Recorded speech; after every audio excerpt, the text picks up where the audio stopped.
Bienvenue dans cette nouvelle série de vidéos. Ensemble, nous allons découvrir la géométrie cachée au cœur de l'architecture sacrée. Nous allons suivre, étape par étape, les traces des anciens bâtisseurs, des temples antiques aux grandes cathédrales. Restez avec nous, parce que vous ne verrez plus jamais l'architecture de la même façon. Une médiété, c'est une suite d'au moins 3 nombres distincts et qui ont des rapports entre eux.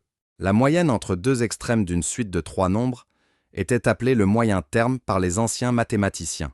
Les 3 principales médiétés, décrites par Pythagore, sont les médiétés arithmétiques, géométriques et harmoniques, qui formaient la triple harmonie pythagoricienne. Mais il en existe d'autres, comme par exemple la moyenne quadratique, cubique ou contre-harmonique, que nous aborderons au fur et à mesure de cette vidéo très importante, et qui prouve que les anciens marquaient beaucoup d'intérêt pour les proportions, et avaient un niveau assez performant en mathématiques. Et cet attrait pour les proportions venait d'Égypte. La moyenne arithmétique est souvent la seule que l'on connaît aujourd'hui. Pour trouver la moyenne entre deux nombres, il suffit de diviser leur somme par 2. C'est une progression qui reste constante en ajoutant le même nombre. En voici quelques exemples. 1, 2, 3, 4, 5, 6 est une suite arithmétique puisque l'on ajoute toujours une unité et chaque nombre est bien la moyenne de ses deux voisins. 2, 4, 6, 8, 10, 12. On ajoute deux unités et les moyennes sont respectées. 3, 6, 9, 12, 15. 4, 8, 12, 16, 20. Et ainsi de suite, en réalité, nos tables de multiplication sont des suites arithmétiques de nombres, et chaque nombre de n'importe quelle suite est toujours la moyenne arithmétique de ses deux voisins. Vous pouvez vérifier.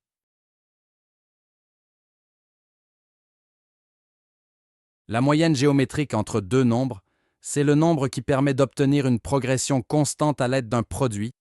Donc au lieu d'ajouter un nombre, on multiplie par un nombre constant, de telle sorte que A divisé par B vaut B divisé par C. En voici quelques exemples. 2, 4, 8, 16, 32. 3, 9, 27, 81. 1, 4, 16, 64, 256. Et ainsi de suite, vérifions la première. 16 divisé par 8 vaut bien 8 divisé par 4, qui est bien égal à 4 divisé par 2. La moyenne harmonique entre deux nombres est un équilibre entre ce que l'on ajoute d'un côté et ce que l'on soustrait de l'autre. C'est une progression variable, mais proportionnelle, en ajoutant la même proportion au premier nombre que la proportion que l'on soustrait au troisième. En voici quelques exemples. 2, 3, 6. 2 plus 1 demi de 2 égale 3, et 6 moins 1 demi de 6 égale 3 aussi. 3, 4, 6. 3 plus 1 tiers de 3 égale 4, et 6 moins 1 tiers de 6 égale 4 également. Plus simplement, c'est aussi la suite des inverses d'une suite arithmétique. 1 sur 1, 1 sur 2, 1 sur 3, 1 sur 4. Si on analyse, on constate effectivement qu'un tiers plus un sixième vaut un demi et qu'un moins un demi vaut un demi. Et un sixième est bien la moitié d'un tiers. Et ainsi de suite. Prenons un cas concret. Si vous roulez à 30 km/h sur 30 km, puis à 60 km/h à nouveau sur 30 km, à combien aurez-vous roulé en moyenne, à votre avis? C'est la moyenne harmonique des deux vitesses. La réponse est 40 km/h. 1 heure pour faire les 30 premiers kilomètres, puis une demi-heure pour faire les 30 km suivants. Donc 1 heure et demie pour faire 60 km, à 40 km/h. Pouvez-vous trouver les 3 moyennes, arithmétiques, géométriques et harmoniques, entre 1 et 2? La première vaut 3,5, donc 1,5. La deuxième vaut racine de 2.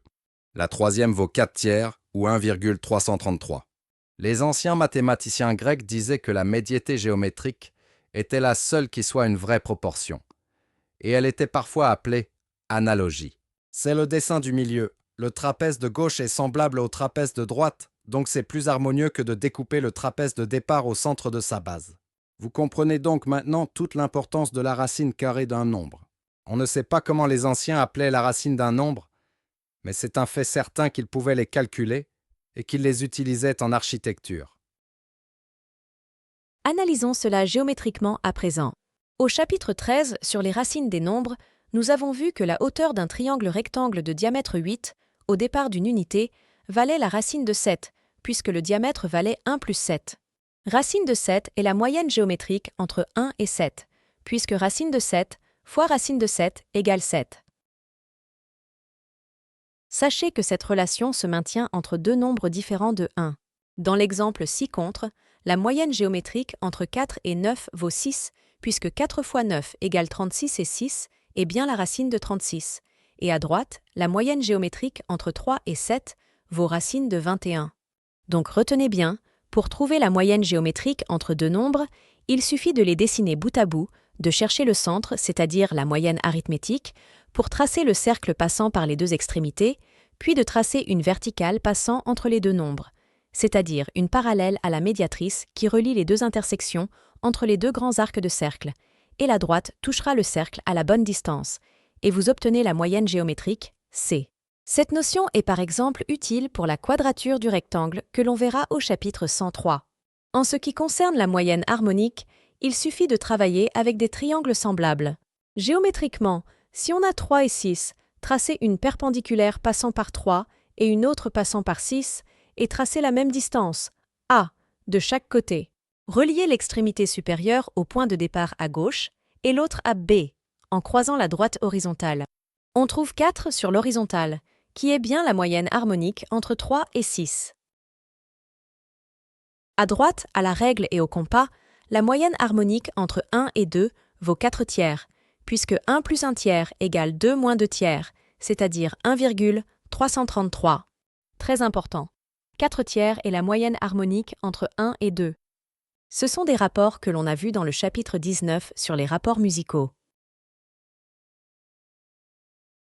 Continuons à chercher les autres moyennes dans cet exemple avec les nombres 1 et 2. On a donc A, qui est la moyenne harmonique. Ensuite, tracez deux cercles de rayons. 2 moins 1, centré sur 1, puis sur 2. Ensuite, tracez la verticale qui relie les intersections des cercles. On trouve B, la moyenne arithmétique entre 1 et 2. Et enfin, en reportant une unité à droite de 2, et à l'aide d'un cercle de centre B et de rayon 0B, on trouve C sur la perpendiculaire passant par 2 jusqu'au cercle. À droite, même exercice si vous voulez vous entraîner pour trouver les trois moyennes principales entre 3 et 5, la triple harmonie pythagoricienne.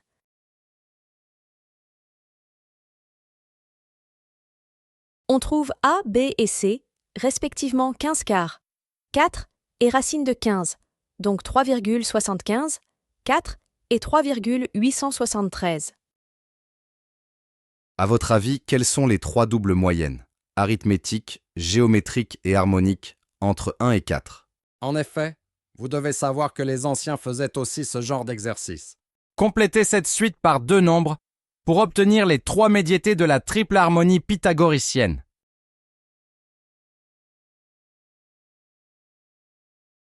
La première se complète avec 2 et 3, tout simplement. La deuxième se complète avec la racine cubique de 4, puis mise au carré. La troisième se complète avec les inverses de la suite des inverses, à savoir 4 tiers et 2, donc 1,333 et 2.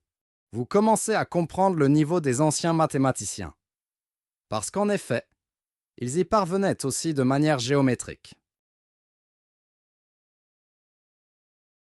La suite des 5 nombres entiers les plus petits possibles, réunissant ces trois médiétés principales, relevées par les anciens, est composée de 3, 4, 6, 9, 12, ou 3, 4 et 6, est une médiété harmonique, 4, 6 et 9, une médiété géométrique, et 6, 9, 12, une médiété arithmétique. Voici comment les pythagoriciens écrivaient les trois médiétés principales, algébriquement. Dans l'ordre, la moyenne arithmétique, la moyenne géométrique et enfin la moyenne harmonique. Mais ce n'est pas tout. Ils calculaient également la moyenne contraria harmonica, la moyenne subcontraria, la moyenne arithmético-géométrique, la moyenne quadratique, la moyenne cubique, et enfin la moyenne sesqui-altère, la moyenne sesquitierce, la moyenne épogdoïque, et il est possible qu'il en existait encore d'autres. Sans entrer dans le détail de toutes ces moyennes, sachez par exemple que la moyenne quadratique de deux nombres est en réalité la racine carrée de la moyenne arithmétique des carrés de ces nombres, et la moyenne cubique de deux nombres est en réalité la racine cubique de la moyenne arithmétique des cubes de ces nombres. Je vous rassure, nous n'avons pas trouvé tous ces rapports en architecture. Du moins pas encore. C'était juste pour vous montrer qu'il faut arrêter de rabaisser le niveau de compétences mathématiques des anciens, et de croire que le rapport doré était trop compliqué pour eux. Nous le verrons au chapitre 69. Les anciens l'appelaient le découpage en extrême et moyenne raison. Et il s'agit simplement d'un cas particulier de moyenne géométrique, où A sur B égale B sur C, mais où C plus B égale A, comme dans la suite 1, phi au carré, où l'on voit que 1 plus phi vaut bien phi au carré. Donc pour les anciens, le rapport doré n'était qu'un découpage d'une longueur, une moyenne parmi tant d'autres, avec comme particularité que le rapport se conserve en additionnant les parties. Donc ce n'est pas la moyenne entre deux nombres, c'est la division d'un nombre en deux proportions. L'ordre des vidéos est important pour bien comprendre toutes les notions présentées. Bon visionnage et bonne recherche mathématique. Merci d'avoir regardé cette vidéo. À bientôt sur notre chaîne Sacrée Géométrie. N'hésitez pas à partager, liker ou laisser un commentaire.